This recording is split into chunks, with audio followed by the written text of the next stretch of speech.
guys to another episode of Tales of Middle-earth. As you know, I'm your channel host, Adam, and today I have with me nobody's, just me and you guys. So what I'm doing today is I'm actually going to go over a project that I'm working on, and hopefully each week give you another video with updates, stuff like that. So the question is, what am I working on here at Blackfyre Productions?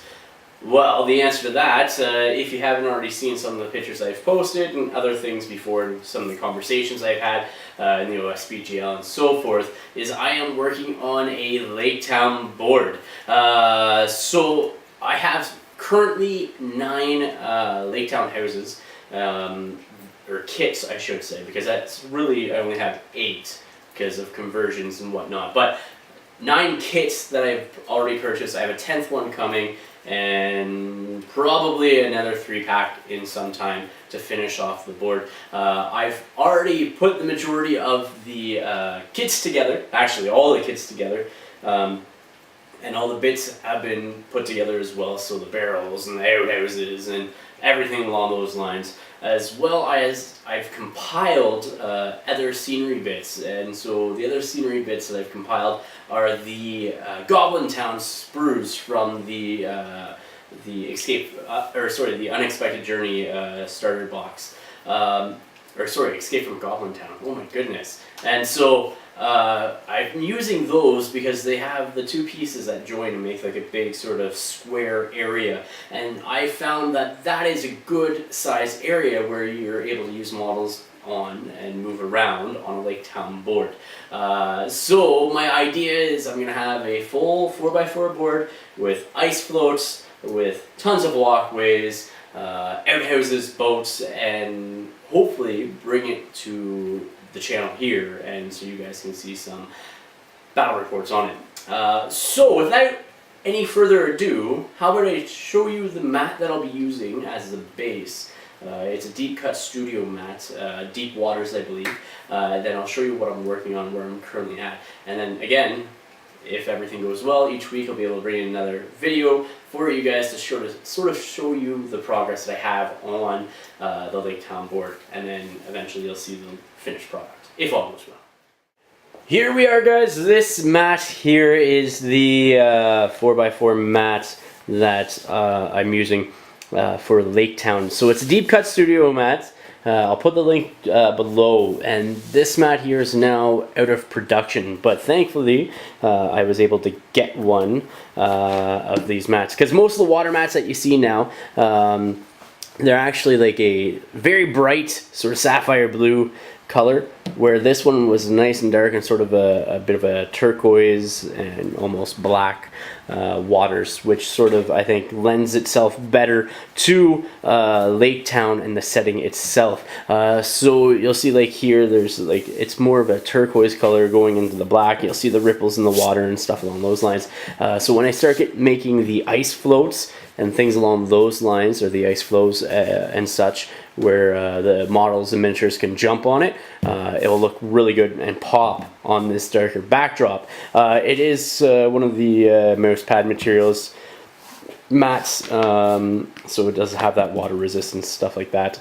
I think this cost me, I don't know, something like $80 Canadian, maybe 85 Canadian. I got a bag with it too, and another winter mat actually, which if you've seen what, I guess it would have been, what episode? Episode 42, Tales of Middle-earth, episode 42, as part of the Whispers of the North campaign, where I took my L's up against some ambushing goblins. You would have seen the other map that I got from Deep Cut Studios. They do a really good job. I do like some of their stuff, so that is the mat. So I'll start showing you the houses next, and then we'll come back and wrap it all up, and I'll show you the progress. Here we are with the actual Lake Town houses kits. So as I said, I have 9 kits that I bought, but I'm actually only have 8 houses built. So what I did with this one in particular, I'll actually move it aside and put the matching one with it. So I was building these one day with Taylor and a few other people from the OSBGL, and we want to sort of kit bash some of these houses and such. So I took one of the Lake Town, or two of the Lake Town kits, and decided to give one a upper sort of patio slash roof that you can walk out to and such. With one of the white dwarfs, you actually have rules where you can enter one door and exit another door, but it takes you up your entire movement. So it could be good just to get up there if you're not going to climb and stuff like that. So this house is actually two of the kits put together, like so. And so you do have the walkways, you have some railings there, you got all the doors and everything else. There is a door that we put on the side here as well, and connected in there with the triangle over the top. I don't even know what that's called in real life, but hey.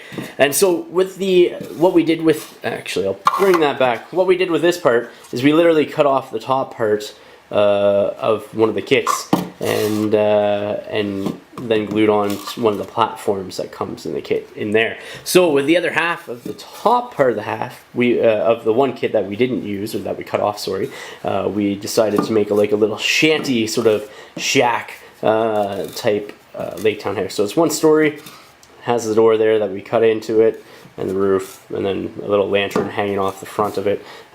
So that is that. Nothing too fancy. It's just a little one-story Lake Town house. We did do I want to almost call it like a shop, with a shop front, and the front sort of hanging walkway there. So you have the triangle piece at the back there. You got the fish sort of off the top, and I gotta say, the Lake Town kit it has so many pieces to it, and there's so much customization. It's great. So this one here, what we did different though is we actually took the front wall and sort of pushed it in a wee bit, and then put one of the baskets of fish in there, and we used a card to sort of fill in the top there, hole there. Cut a piece of the walkways and put it on the front there, so it's sort of like an overhang alcove type thing for the shop front, and then the door in the back, stuff like that. So that is, you got the sign obviously and stuff, so that is more of our store that I'm going to be using for the Lake Town houses. We then have the double house. So all it is a long house, two kits put together. At the back you can see the green stuff on the top and the side, you can see where the seam is and stuff like that. But once it's painted up, and that should look good. Besides that sort of customization, that is it. You know, we got the hanging lantern again on the front, and then the rest are just the kits with the extension off the side, or your basic Lake Town kit like so. Again, we varied it, so there's some that are sort of more, like, because you can really get, with the kits, there's like a more decrepit sort of poorer look to it, or the more ritzier. And as an example would be this. That style of door there is more like the wooden style door, nothing too fancy, right? And instead of having the full glass windows, they have more of the curtains and stuff. Where this one is more supposed to be like the fancier style designs with the wood and everything else on the side. So so I have a mixture of houses between the two, which is pretty sweet. So why don't I show you the walkways and the platforms next. Here we are with the walkways. You'll see I have two different walkways and two different platforms here. What it is these are the actual walkways. They also have like a smaller portion one as well that come in the Lake Town house kit, and those are the platforms for the houses themselves. So you can basically fit a house right on top. You don't have a lot of room to do much moving on that platform itself, unless you add like one of these walkways off to the side. And even those walkways themselves, in my opinion, they're very narrow. So like, and they're supposed to be, I get that. But for balance sake of a game, you know, you want places to be able to walk and such. So like, as an example, I'm just going to turn that slightly. You know, there's what you would need to do, and that's how much space you would have for the house itself and the walkway. And then so like this guy here, he would be able to walk along there, but you wouldn't be able to get any other bigger sort of model to sort of fit in there, which that's fine, you know what I mean? So I definitely like these walkways and the detail on them, and again, same with that platform.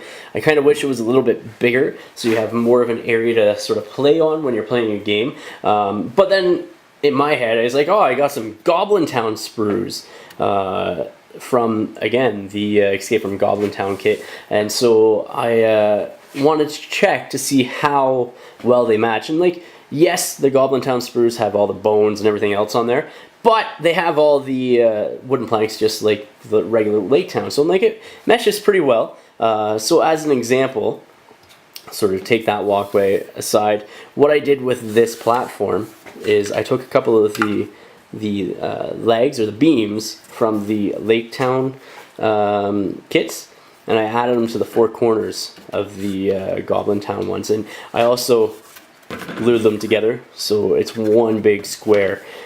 So like, you guys have plenty of room to walk around. So I have 3 of these in total, and like, even when you put a house on there, that's the smaller of one of the houses, you know, you still have this big area to walk around, not including walkways or anything else that you couldn't connect to it.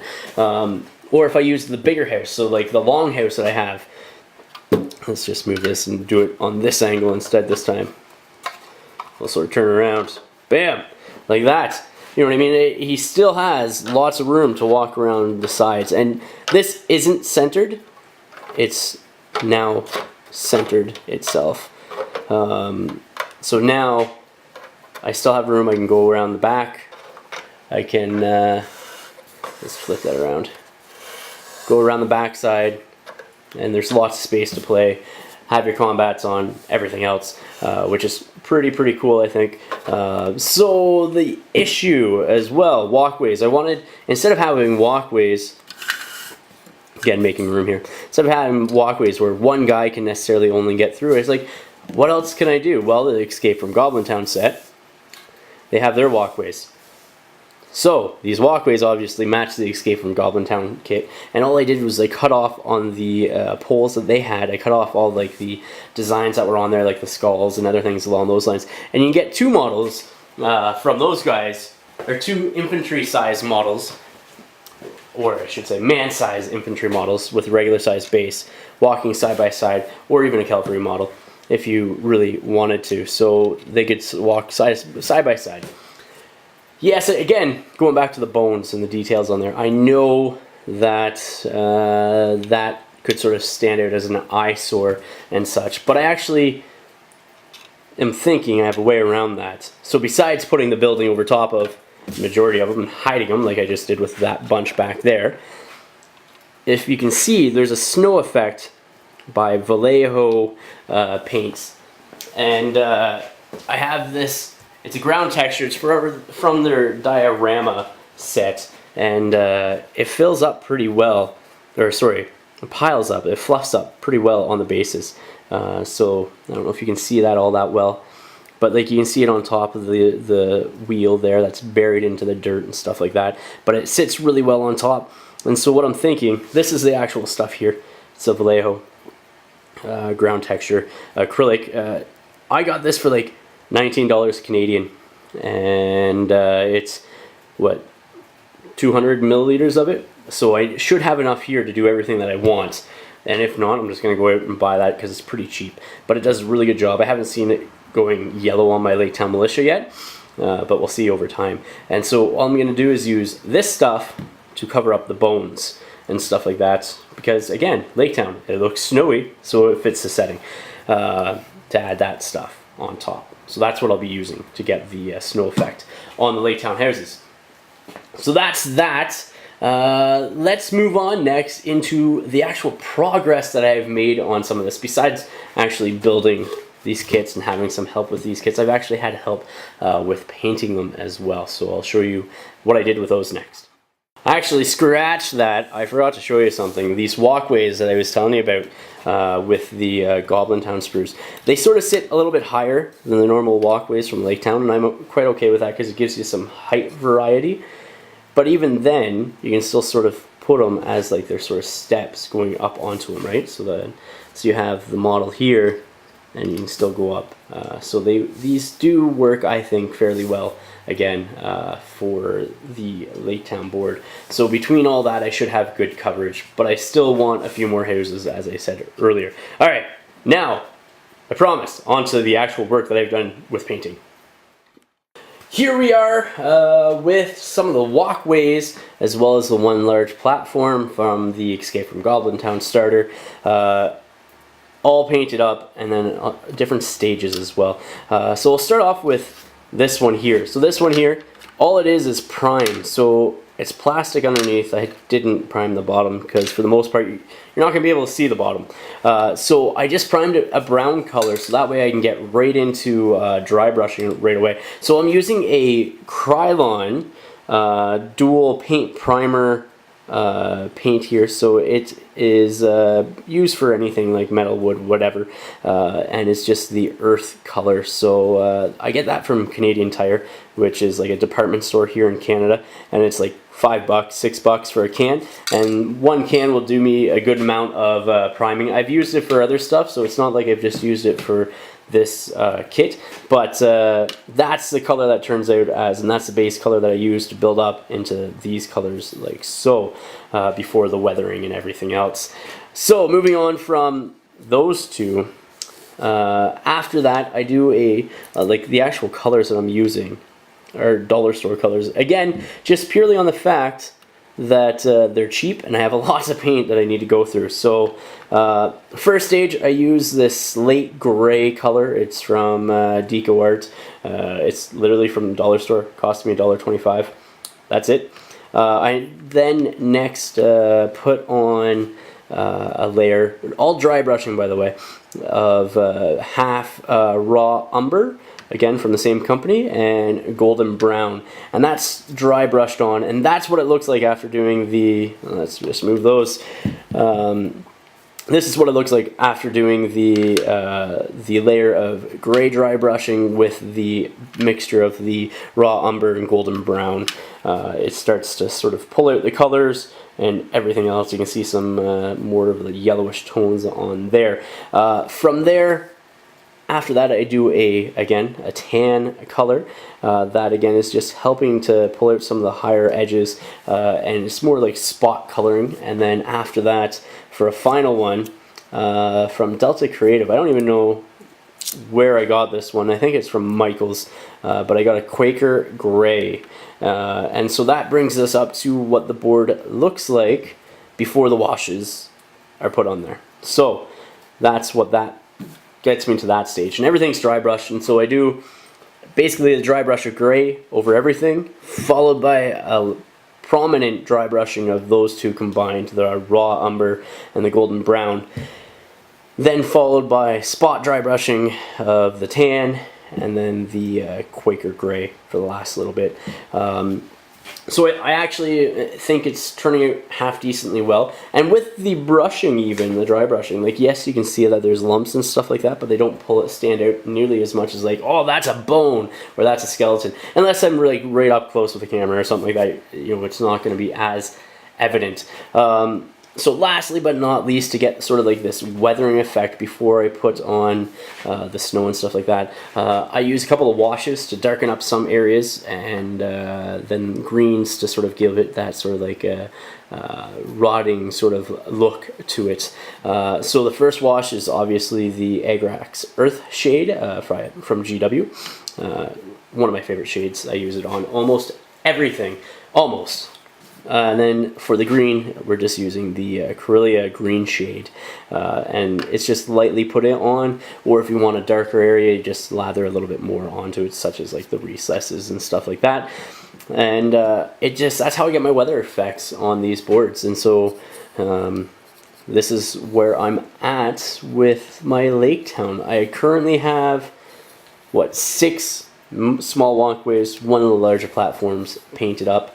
I have about another 9 at this stage with the yellows, or the golden brown and the raw umber stage that still need the spot dry brushing.